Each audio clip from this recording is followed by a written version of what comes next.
തിരുവിളയാടൽ പുരാണത്തിലെ ഒന്നാമത്തെ ശിവലീലയാണ് നാം കണ്ടുകൊണ്ടിരിക്കുന്നത്. ബ്രഹ്മഹത്യാ പാപം പിടികൂടിയ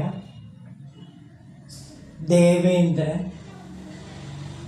ഭയപ്പെട്ട് ഓടി ഓടി ഭൂമിയിലെത്തുകയും മധുരാപുരിയിലെ കദംബവനത്തിലെത്തിച്ചേരുകയും ചെയ്തു.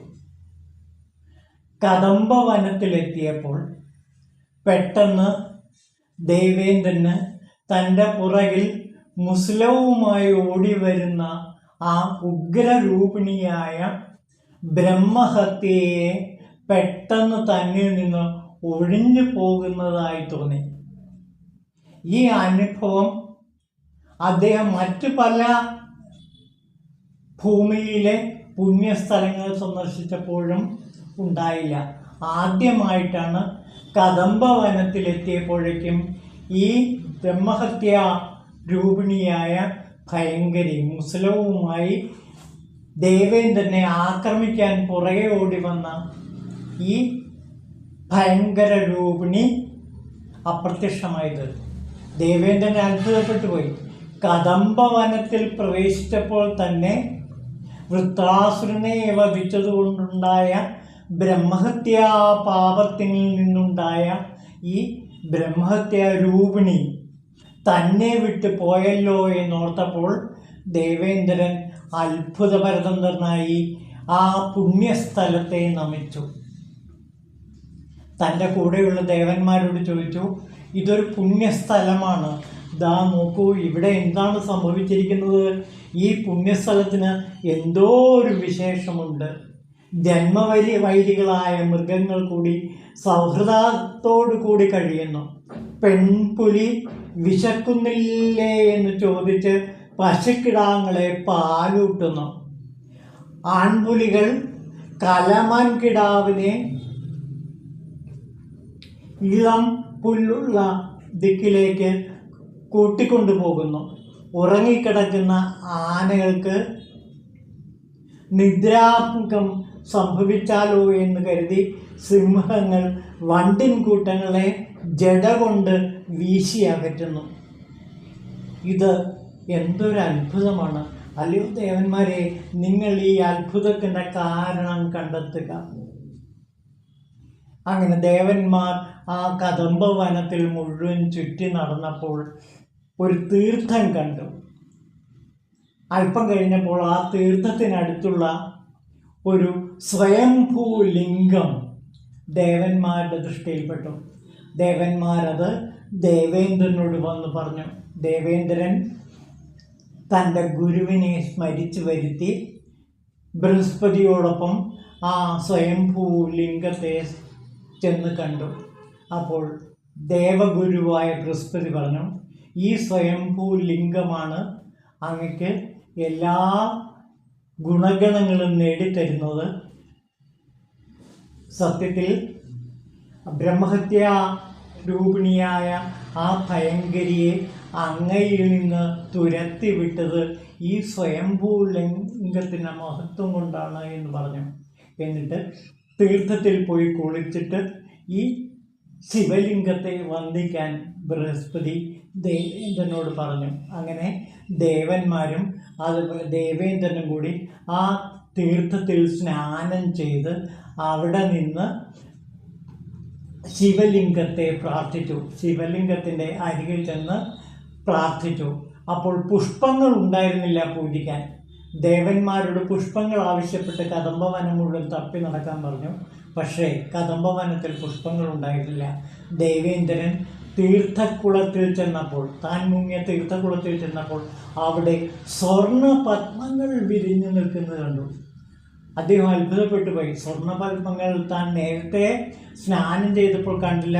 ഇപ്പോഴിതാ സ്വർണ്ണ പത്മങ്ങൾ ആ പത്മതീർത്ഥത്തിൽ നിറയെ കാണാൻ കഴിഞ്ഞു. അദ്ദേഹം ആ സ്വർണ്ണ പുഷ്പങ്ങൾ പറിച്ചെടുത്ത് ശിവലിംഗത്തെ പൂജിക്കുകയും ദേവഗുരുവായ ബൃഹസ്പതിയുടെ ആജ്ഞയാൽ അദ്ദേഹം വിശ്വകർമാവിനെ വിളിച്ചു വരുത്തി ഒരു വിമാനം ഉണ്ടാക്കിച്ചിട്ട് ആ വിമാനം ഈ ശിവലിംഗത്തിൻ്റെ മുമ്പിൽ സമർപ്പിക്കുകയും ചെയ്തു. എന്നിട്ട് ഈ സ്വർണ്ണ പുഷ്പങ്ങൾ കൊണ്ട് ശിവലിംഗത്തെ പൂജിച്ചു. വിശ്വകർമാവിനോട് അദ്ദേഹം പറഞ്ഞു, അല്ലയോ വിശ്വകർമാവേ, അങ്ങ്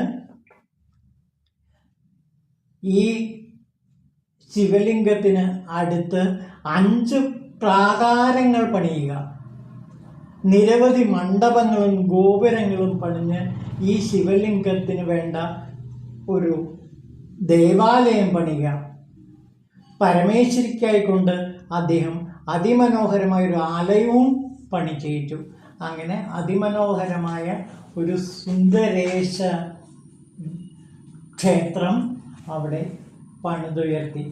ആ പത്മത്തിന്, ആ കുളത്തിന് ഹേമപത്മിനി എന്ന പേരും നൽകി. ഈ സ്ഥലത്തിന് വൃത്രഹത്യാസ്ഥിതം എന്ന പേരും നൽകി. അങ്ങനെ ദേവേന്ദ്രൻ ആ ശിവലിംഗത്തെ ആരാധിച്ച് പൂജിച്ചു. ആ സമയം ശിവലിംഗത്തിൽ നിന്ന് സാക്ഷാൽ ശിവപാർവതിമാർ പ്രത്യക്ഷപ്പെടുന്നു. ആ രംഗം ഹാലാസ്യമഹാത്മ്യത്തിൽ ഇങ്ങനെ വർണ്ണിക്കുകയാണ്. നോക്കൂ. തരുണാരുണ കോടി സന്നിഭകാന്തിയോടും കരുണാനിധി ശിവൻ തൻ സുന്ദരരൂപിയായി പരശുമൃഗങ്ങളും വരദായ അഭയങ്ങളും കരസാരസങ്ങളിൽ വരിച്ച് മഹാദേവൻ ചാരുവാം കിരീടത്തിൽ ഗംഗയും ചന്ദ്രകലാഹാര കുണ്ടല കേയൂരാദികളും ധരിച്ച് വസ്ത്രങ്ങൾ പുഷ്പങ്ങളും ഗന്ധങ്ങളോടുകൂടി എത്രയും അലങ്കൃതനായി ആ ത്രിലോചനൻ ദേവേന്ദ്രൻ്റെ മുമ്പിൽ പ്രത്യക്ഷപ്പെട്ടു. എന്നിട്ട് ആ സമയം ദേവേന്ദ്രൻ ആ മൂർത്തിയെ, ശിവഭഗവാനെ കൺകുളിർക്കെ കണ്ടു. അപ്പോൾ സുന്ദരേശ രൂപത്തിലാണ് ഭഗവാൻ ദേവേന്ദ്രന് മുമ്പിൽ പ്രത്യക്ഷപ്പെട്ടത്. അതുകൊണ്ട് ദേവേന്ദ്രൻ അദ്ദേഹത്തെ സുന്ദരേശ എന്ന് വിളിച്ചുകൊണ്ടാണ് പ്രാർത്ഥിച്ചത്. എന്നിട്ട് പറഞ്ഞു, അല്ലയോ ഭഗവാൻ, ഞാൻ അങ്ങേറ്റം ധന്യനായി. എന്നിൽ നിന്ന് ഇതാ ആ പാപങ്ങളെല്ലാം കഴുകിക്കളയപ്പെട്ടിരിക്കുന്നു. ബ്രഹ്മഹത്യ പാപം എന്നിൽ നിന്ന് പോയി കഴിഞ്ഞിരിക്കുന്നു. ആ ബ്രഹ്മഹത്യാരൂപിണി ഇപ്പോൾ അപ്രത്യക്ഷയായി കഴിഞ്ഞു, എന്നിൽ നിന്ന് അകന്നു പോയി. അങ്ങക്ക് കോടി കോടി പ്രണാമം എന്ന് പറഞ്ഞിട്ട് അദ്ദേഹത്തെ വന്ദിച്ചുകൊണ്ട് പറഞ്ഞു, അല്ലയോ ഭഗവാൻ, അങ്ങയുടെ അടുത്ത് എപ്പോഴും കുടികൊള്ളാൻ എന്നെ അനുഗ്രഹിക്കണം. പരമേശ്വരൻ പറഞ്ഞു, ഇന്ന് മേടം, വസന്തം, ചിത്ര നക്ഷത്രം, പൗർണമി എന്നിവ ചേർന്ന പുണ്യദിനമാണ്. ഇങ്ങനെ വരുന്ന എല്ലാ പുണ്യദിനങ്ങളിലും ഭഗവാൻ ദേവന്മാരോടുകൂടി ഇവിടെ വന്ന് തീർത്ഥസ്നാനം ചെയ്ത് ഭക്തിയോടുകൂടി ഈ ലിംഗത്തിനെ പൂജിക്കുക. അന്നേ ദിവസം ഇവിടെ വച്ച് ചെയ്യുന്ന എല്ലാ പുണ്യകർമ്മങ്ങൾക്കും അനേകായിരം ഇരട്ടി ഫലമുണ്ടായിരിക്കും. അന്നേ ദിവസം ഇവിടെ വച്ച് സ്നാനാദി പുണ്യകർമ്മങ്ങൾ ചെയ്താൽ സർവപാപങ്ങളും നശിച്ചു പോവുകയും ജ്ഞാനം ഉദിക്കുകയും ചെയ്യും. എൻ്റെ അനുഗ്രഹം കൊണ്ട് ഭഗവാന്റെ വീര്യം, കീർത്തി, പ്രഭാവം മുതലായ വർദ്ധിച്ചു വരും. ശത്രുഭയം സ്വപ്നത്തിൽ കൂടി ഭഗവാനെ സമീപിക്കില്ല.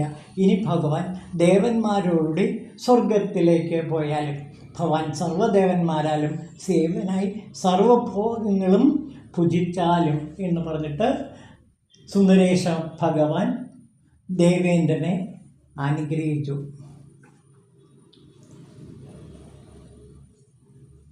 അഗസ്ത്യൻ എന്നിട്ട് പറയാണ്, അല്ലയോ മുനിമാരെ, ഇന്ദ്രൻ്റെ ബ്രഹ്മഹത്യയെ നശിപ്പിച്ച സുന്ദരേശൻ്റെ ഒന്നാമത്തെ ലീലാമഹാത്മ്യമാണ്. അല്ലയോ മുനിമാരെ, നിങ്ങളോട് ഞാൻ പറഞ്ഞത്, ഈ ലീലാ വിനോദം ഭഗവാൻ ശിവൻ്റെ ഈ ഒന്നാമത്തെ ലീലാവിലാസം ആരാണോ കേൾക്കുന്നത്, ആരാണോ പാരായണം ചെയ്യുന്നത്, അവരുടെ എല്ലാ പാപങ്ങളും നശിച്ച് സുന്ദരേശൻ്റെ അനുഗ്രഹം അവർക്കുണ്ടാകുമെന്ന്